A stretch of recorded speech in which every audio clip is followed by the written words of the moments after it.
worked. I just tried to go live and it said there was an unknown error, so I didn't know if this was gonna work or not. Welcome. This is the Bradley. You see Bradley? And Mitch. Word of Mouth Podcast. And it is so good to see you. Obviously, Bradley's not here, so let me make that go away. I thought it was a little funny. I don't know. Who knows? I am Mitch, for those of you who don't know, and I am struggling, and I I have a cough. I had COVID 4 weeks ago, 3.5 weeks ago. It'll be 4 weeks, I think, Friday, that I officially self-diagnosed with one of the testing kits.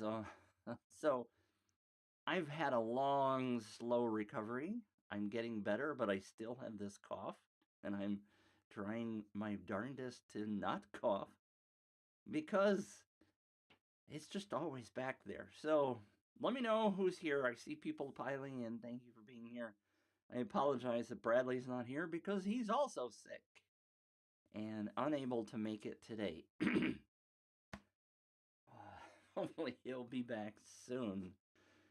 So, sound off in the comments. I see people piling in. Thank you for being here. And I apologize.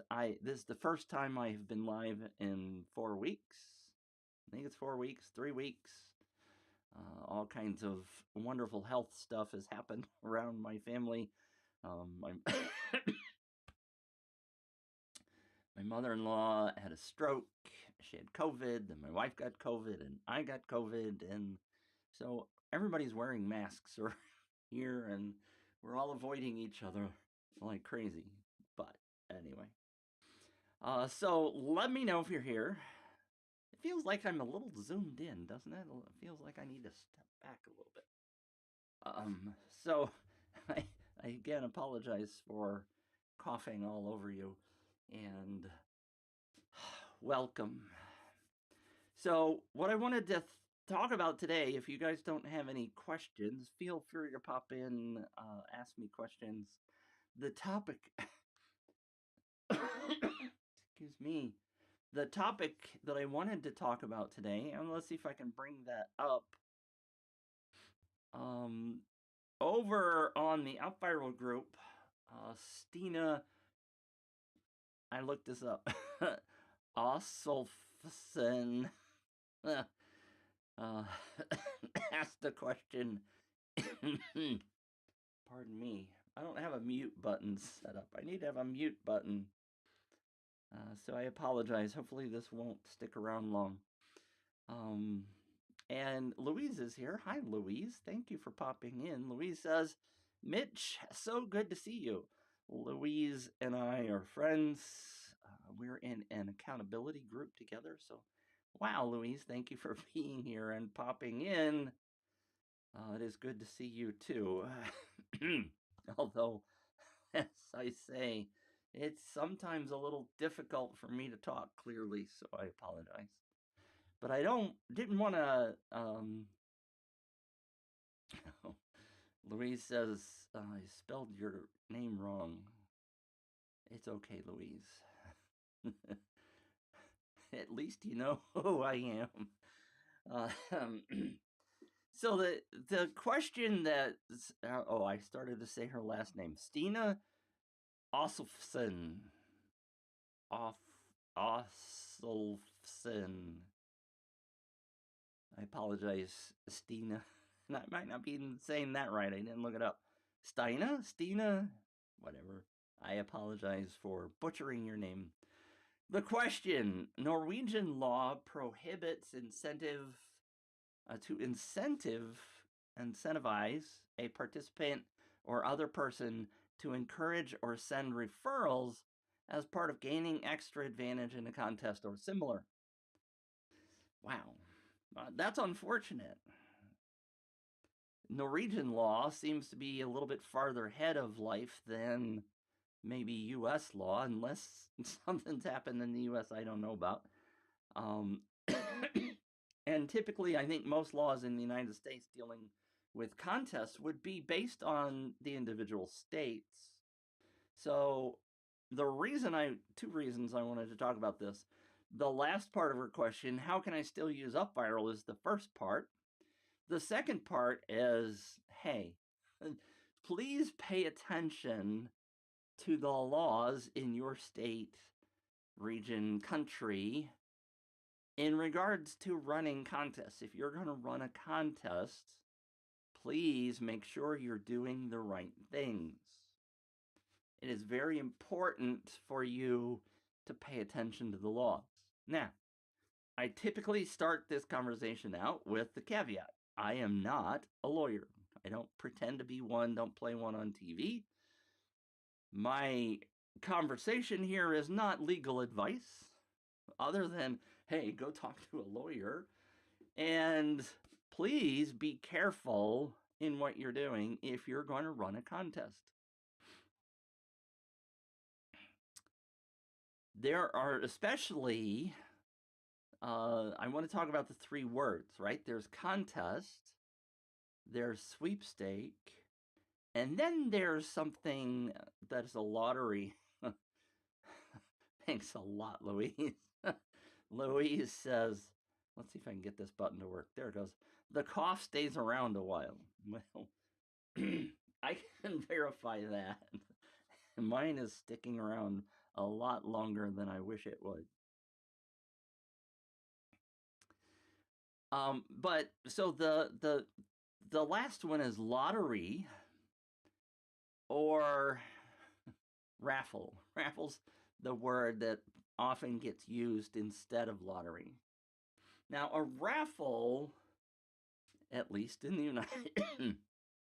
United States, is something that you pay money to get into. So in order, like and football games, things that happen here in the States, some of the football supporter groups, whatever, have what they call a 50-50 raffle. So you put in $1 and everybody else puts in $1, and at some point they draw a name, and the person that wins gets 50% of the pot, and the other 50% goes to the charity, whatever. So that's a raffle. There are many different ways of doing a raffle. Those are technically illegal in the United States. Most of the little charities do go and get a permit in order to do them or whatever, but that's not something that you really should be doing with your contest. You don't want to be collecting money as a form of entry into the contest. Now, there are plenty of contests, and I have a complete 2 or 3 video sequence about whether or not you can use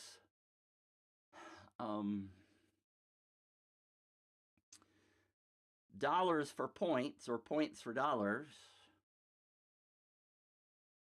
But the basic story is, I think you can do that.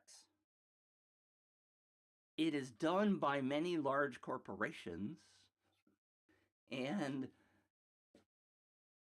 I don't know that anybody's going to call you up and say, hey, you got a real problem here. Why am I still showing that? We'll get back to that in a second. See, my mind is a little cluttery still. And I get exhausted. I get really tired really fast. This is like going to wipe me out for the rest of the day, I think. But I wanted to get back in the saddle and get back to doing things.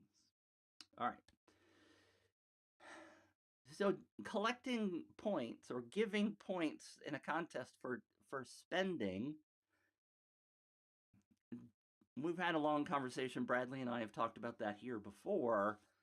Not something that you necessarily want to do, but I don't know that it's necessarily illegal either, because I see it being done a lot. Does that mean it's okay? I kind of consider contests as not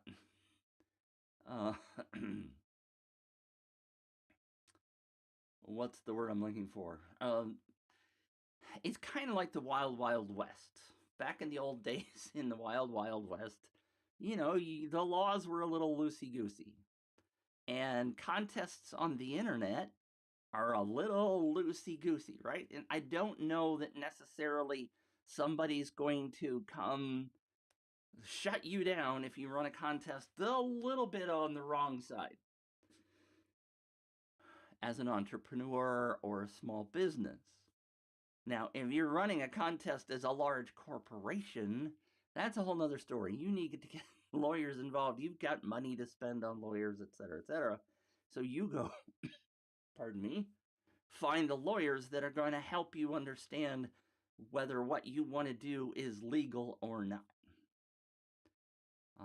If you need, for example, there are several lawyers that I have seen on the internet that specialize in contest law.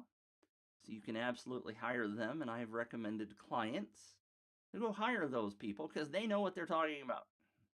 They're experienced in that. And you can, I'm not coming up with her name.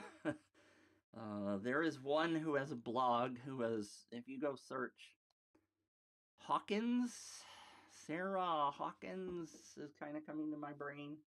I don't know if that's right or not. It's an S and an H. But that sounds kind of right. Anyway, other people can help you figure out whether or not your contest is legal. The key thing is to do everything by the book, right? Find out what your local laws are.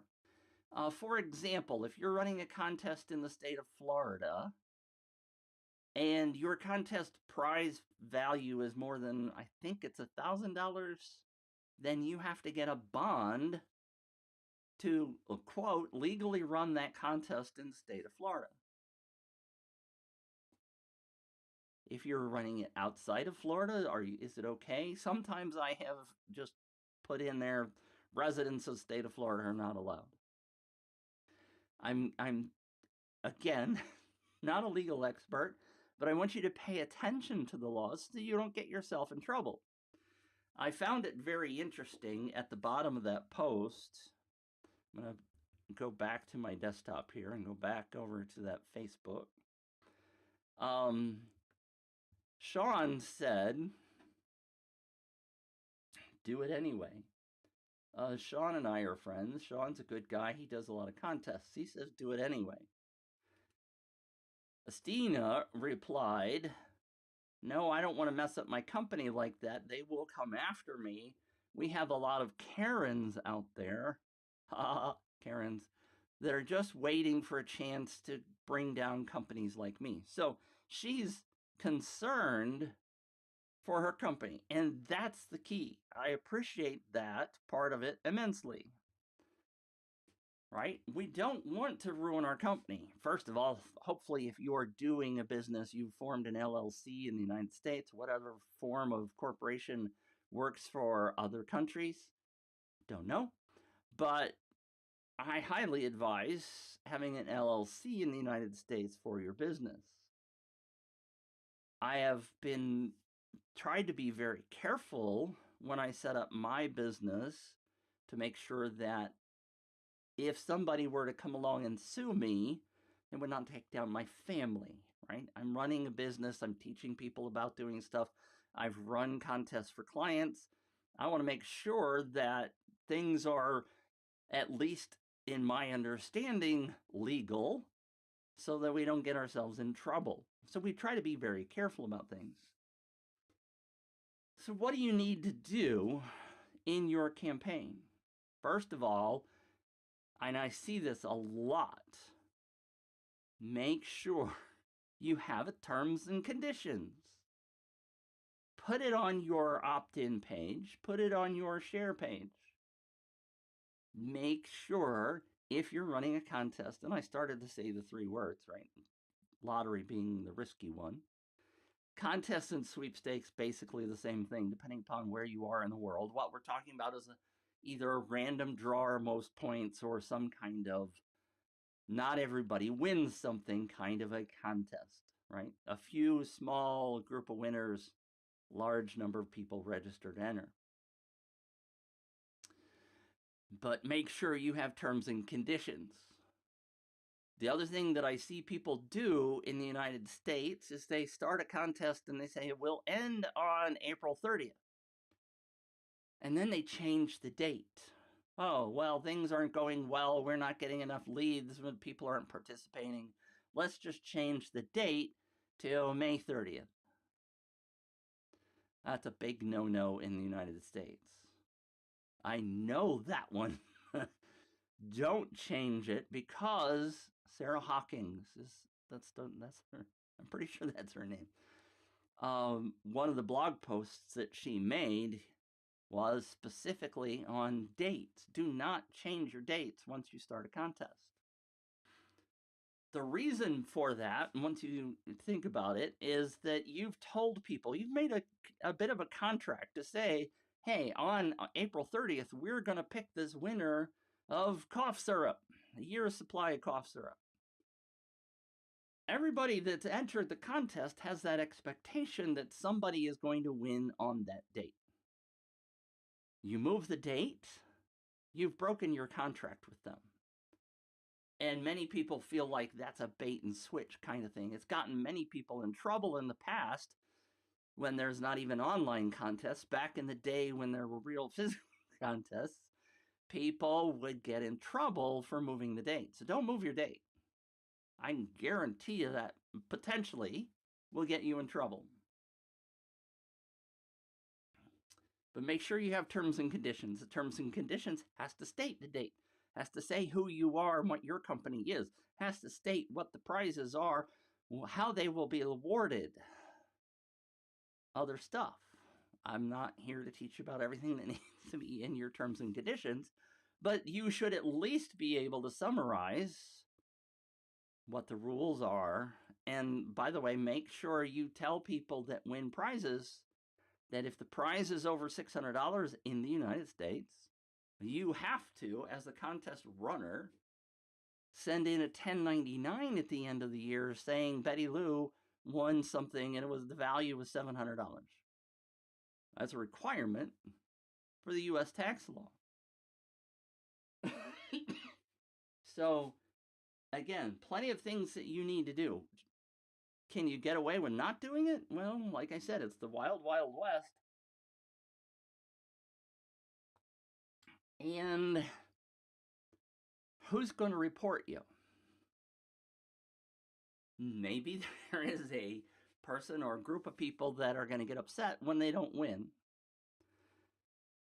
Thankfully, that's never happened to me. In the 100+ contests I've ever done, thankfully, nobody's ever tried to sue, tried to say that they won. It's kind of hard for them to know.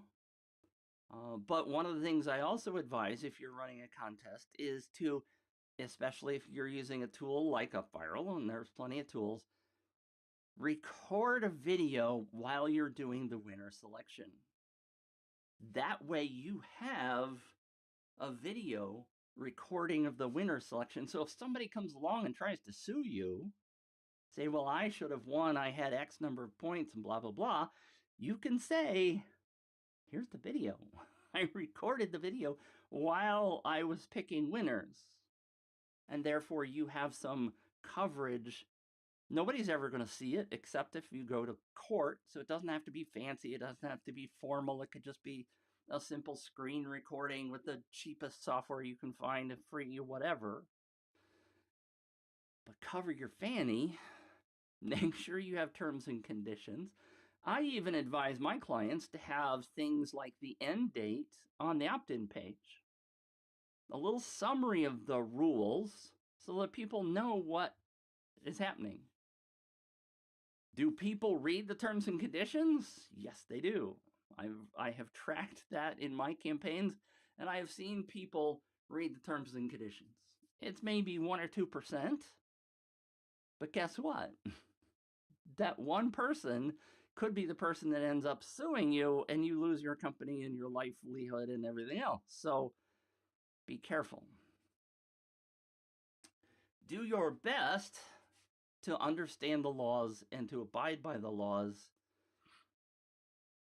when you're running a contest.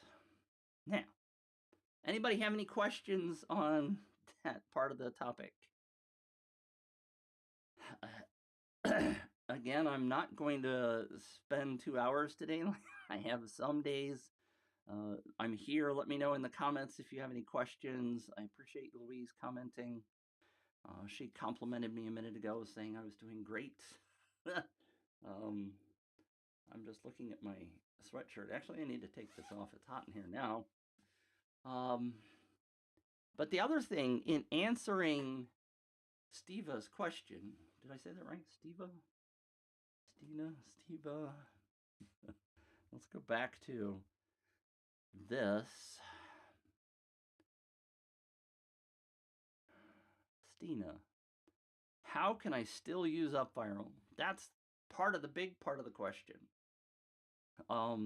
If you have listened to me in the past, and I've just spent 20 something minutes talking about contests. If you have listened to me in the past, I am now using the branding thank you page magic. I will be doing a webinar again, hopefully in the near future. My coughs sound like laughing. So, excuse me. I will be, as I recover, getting back into the mode of helping people understand what Thank You Page Magic is. But the key of Thank You Page Magic answers the question that Stina, which was it? Stina asked, how can I use UpViral if I'm not going to do a contest? There's thousands of ways to use UpViral if you're not going to do a contest. First one, think about every think about every opt-in form you have in your business. Think about every purchase page or order page. Any place where you're collecting somebody's email address, you can implement an UpViral process or your own thank you page magic process such that on the page that that follows that, the thank you page, you ask people to share with others and you potentially give them an incentive. But Stina, every place you have this opt-in form, someplace where people are giving you their name and their email, you can implement a reward system or a word of mouth system. All you have to do is on your thank you page, start implementing the concept of inviting others to share your thing. So if you have an opt-in for your newsletter, and I have an entire special process and a course that I sell for implementing a reward system for people doing referrals on your newsletter. Goodbye, Louise. She says she has to run. Thank you for being here and supporting me. So in your newsletter, and this is something that most people don't think about. I've talked about it in recent months. Your newsletter is something that you think of as a service and that you are providing information to your readers.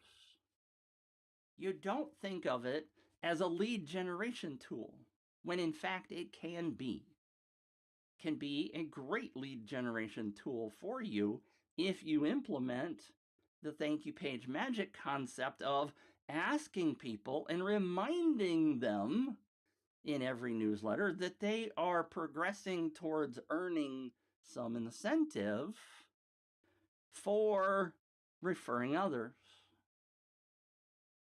it's a concept that most people haven't really envisioned. Why? I mean, I just know that nobody thinks of their newsletter as a lead generation tool, when in fact it can be.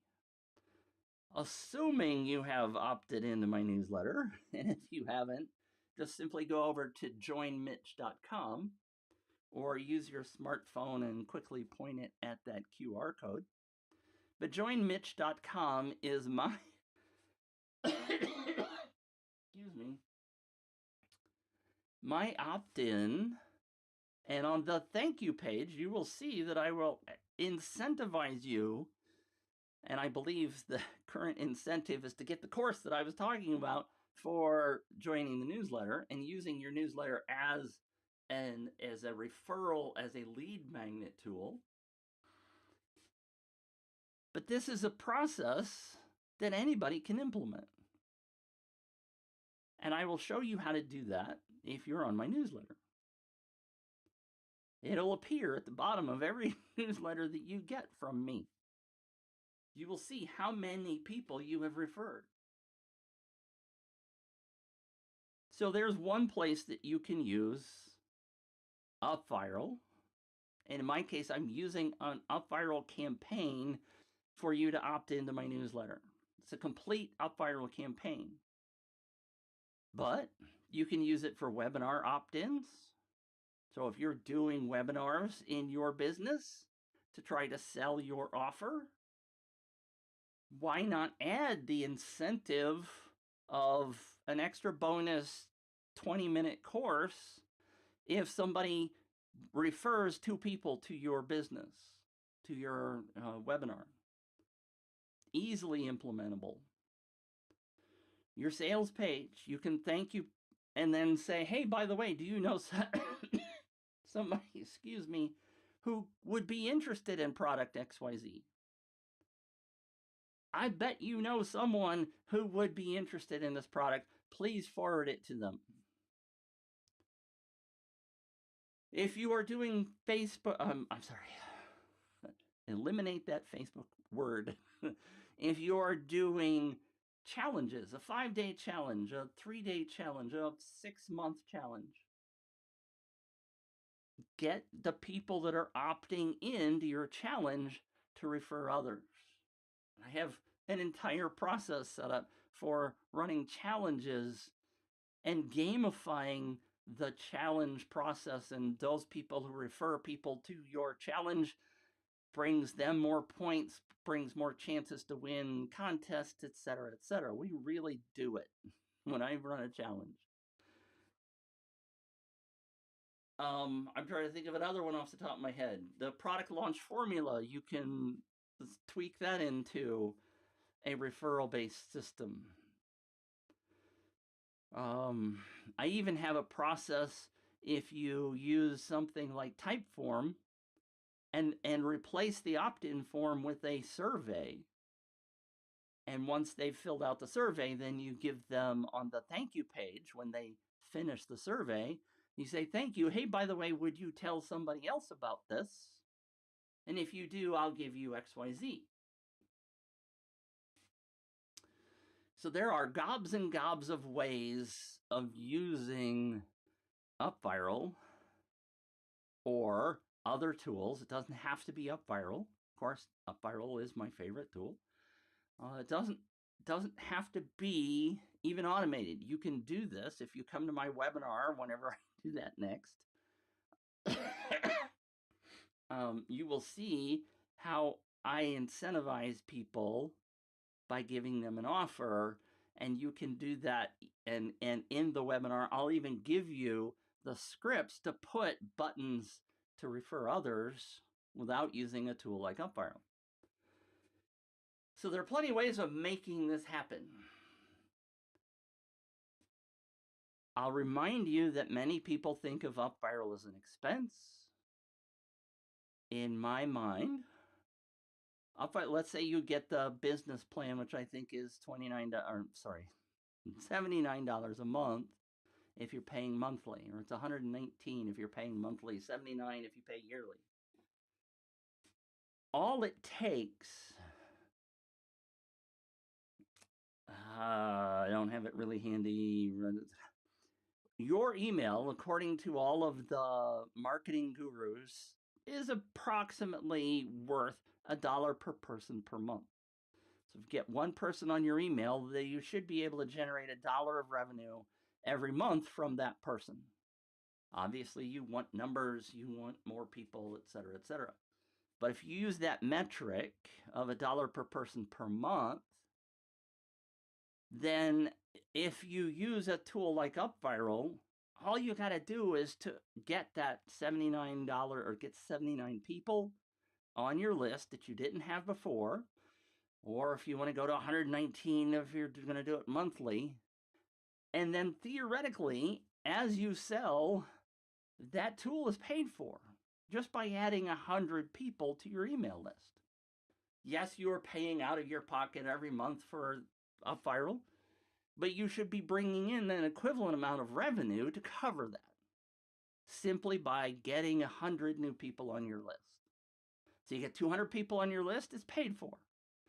300 people, 400 people, you use it every month, you keep adding more and more people, the tool is free at that point. It's incredibly cheap and free once you get more than enough people on your list that you didn't have before, assuming again that you're able to sell through your list. So it's free. Why aren't you using this tool? All right, so plenty of places to use the tool. Every place in my business where I have an opt-in, I am using UpViral, and there are plenty of those now. Bradley's still not using it for opt-ins, I don't think, but I'm trying to get him that direction. People are used to their old ways, right? People are used to using the tools they use. And it's not a shiny object. Yes, it's a new tool if you decide to go down the automated route, but it's not hard. And I, of course, have training to help you learn and get you up and running and all that kind of stuff. But UpViral is used in a variety of different ways. And I advise you to pay attention to the laws in your region when you are running a contest. If you're not running a contest, then you should still pay a little bit of attention because you are doing this incentivized thing. You're incentivizing people to refer others to you, but it's not involved in a contest. So I suspect that the laws are much less stringent. I mean, I can't really even think of a reason off the top of my head why any contest law would apply if you're just using it as a referral tool, a word of mouth tool. But think about it. Make sure you're not doing anything against the rules. And of course, stick around. Watch every week. Hopefully, going forward. See, there it is again. Bradley and I will be back next week. If the good Lord's willing and the creeks don't rise, as the creature feature guy used to say in my hometown of Gainesville. I'll be hopefully back in my regular show on Tuesday. I haven't done that in several weeks. But if you have any quick questions, let me know before I go. Otherwise, I will catch you next week. And of course, if you're on my newsletter, that will pop up here in the closing. I'm not seeing any questions. Nobody's popping in and going hi or goodbye or anything. So I'm going to wrap this up so that I don't get too tired. Apologize again for all of the coughing. And I'm on the road to recovery. And I appreciate each and every one of you who watch live or in the replay. If you're watching the replay, of course, do the hashtag replay and let me know in the comments. But I do appreciate you. Several of you, I think, have stuck through the whole thing. So hopefully you've gotten some value out of this. Keep coming back. We'll see you again next week at the Bradley and Mitch podcast on Wednesday mornings at 10 a.m. Eastern. on Tuesday mornings at 10 a.m. Eastern. I usually do my live show, so you can grab me twice in a week. So, thanks for popping in. I appreciate you, and be well.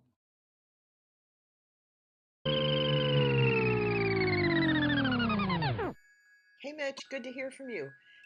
It's a perfect ending. I am grateful. Grateful to get away. Good day. I'll be back.